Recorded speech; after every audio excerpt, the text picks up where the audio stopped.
কিছু সময়ের জন্য আমার মনে হচ্ছিল আমি যেন ব্যাংককের কোনো রেস্টুরেন্ট অথবা স্ট্রিটে বসে খাচ্ছি। মনেই হচ্ছিল না যে আমরা আমাদের দেশে বসে আছি। একদমই অন্যরকম একটা ফিল দিচ্ছিল, আর ওদের ডেকোরেশন প্লাস লাইটিং এমন ভাবে সেট আপ করা, একদম মনেই হবে যে আপনি বাইরের কোনো কান্ট্রিতে বসে আছেন।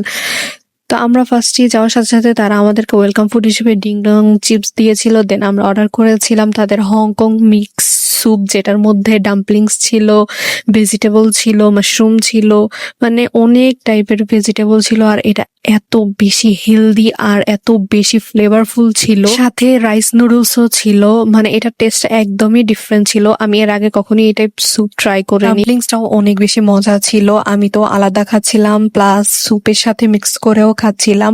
আর তারা এইটার সাথে কিছু ডিপিং সস দিয়েছিল, যেটা স্যুপটার সাথে দিয়ে খেতে এত বেশি ভাল লাগছিল, ঝাল ঝাল। স্যুপের কোয়ান্টিটিও বেশ ভালোই ছিল, দুইজনের জন্য একদম পারফেক্ট ছিল। নর্মালি স্যুপ আমার অনেক অনেক বেশি পছন্দ। আমি যে কোনো প্লেসে গেলে সবার আগে খুঁজি যে কোন স্যুপটা ট্রাই করা যায়। সাথে ডাম্পলিংস থাকলে তার কোনো কথাই নেই। আজকের ভিডিওটি এই পর্যন্তই। Thanks for watching.